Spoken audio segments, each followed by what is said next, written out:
I know people who do it in the gym, they'll just, here's 20 quid, or here's your stuff, you know, just in front of everybody. It's just a norm, I think. I do know of people who have passed away from doing too many cycles, too much partying, not taking care of yourself, and then it's obviously all just gone horribly wrong. I mean, what's staggering is if you type in "buy steroids UK" and you get 4 million results, and it's so easy. It's so easy to buy. It's just like buying your run-of-the-mill supplement from any website. And I don't even know what I'm buying, and I can buy it. I can just click add to cart, and there you go, steroids.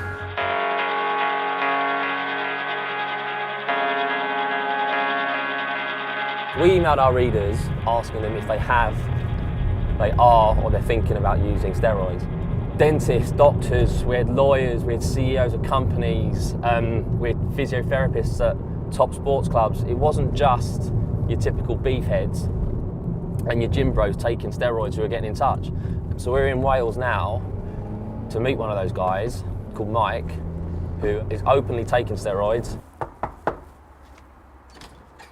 Hi mate, you right? Hello mate, you alright mate? Yeah, good, come in. So have you got any steroids on you? Yeah, I've got some here if you want to have a look. So you keep it in you just keep it in your cupboard in the kitchen? Yeah, pretty much, mate. I mean, we've got, like I said, I'm doing a stripping course at the minute, so take off any excess fat, which when I did the bulking course, obviously you're going to retain a bit of fat, so this is to do it. So you've got like fat burners there, which are just tablets. And we've got the test propionate, like I said, it's the fast-acting one, so it's in and out of your system. Right, so these are injections? Yeah, so every other day is 0.75 mil of that and 0.75 mil of that. Another reader to get in touch was an account director from London called Dan. Dan. Rob. Hello mate, nice to meet you. Nice You to alright? meet you too. You good? Yeah, good. Do you know there's any people in your gym that are taking steroids? Yes. Really? Yes. And what, because you can tell, or? It's openly discussed with some people, you can tell, I ask. You look at some people and you're like, crikey, you know, you're really in the midst of a cycle and you can just see it physically all over them. And having been through it yourself, you can really see people that are either cycling on or at the peak of it or are cycling off. You can see where it could be addictive or where people could abuse it because you feel like superhuman when you do it. So, and when you see the strength increases, people think, oh, this is amazing. Zero aches and pains, super quick recovery time, and then obviously you're just building on that muscle all the time, so you're able to go up the weights every week, you know, if not before. You're sort of really starting to push yourself, and it does shift your state of mind and your attitude and your approach to the gym.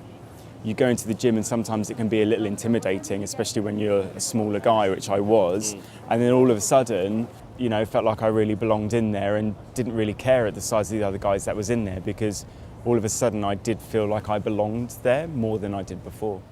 And this photo for me just really indicates, oh, you can see I'm smiling, because even though I'm looking down, my body is completely changed, you know, I'm filthy, but I'm having the time of my life. Yeah. And that for me was just a real moment of, I had changed physically and mentally, and I'd achieved something that I never thought I could do.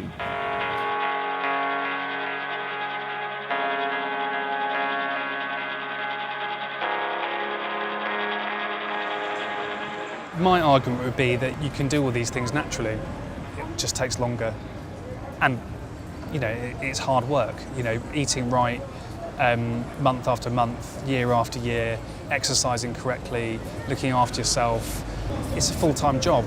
I think that's why people want to take the shortcut, because they can see so many people that already look like that. Getting it all together and everything, it's a bit like, oh, should you be doing this, should you not? Don't you get a thrill or anything, but it's the norm for me now, but I can't say I enjoy it. You know, there's nothing to enjoy about it. It's just sticking a needle in your ass. It's gonna be it. And so I remember the very first time that I had the injection, and I asked my friend to do it for me. Yeah, right, yeah. And I think I was more worried about the pain of the needle than actually the course itself, which is ridiculous when I think back now.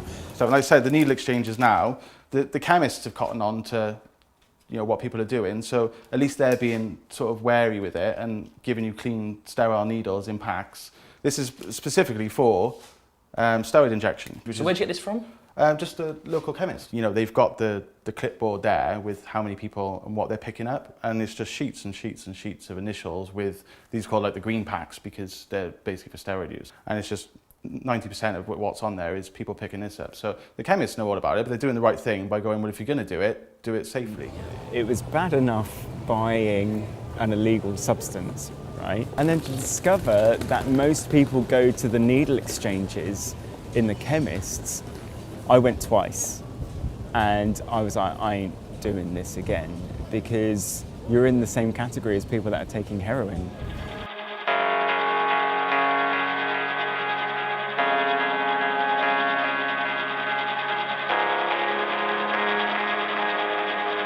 Did you ever speak to like a doctor or like a physician about steroids? I was completely open, that's why I was having the tests, yeah. And he was like, this is all right for you to do? And well, it's normal now these days, to be honest. I mean, the only reason I'd be having a testosterone blood test is either if I'm trying for a baby or it's going to be steroids, and they're going to look at you and go, well, you know, yeah, it's obviously for the steroids. But if you're open and honest about it, they're fine to help. They'd rather help than you end up, you know, costing them hundreds of £1,000s with a, you know, heart transplant because you've abused it.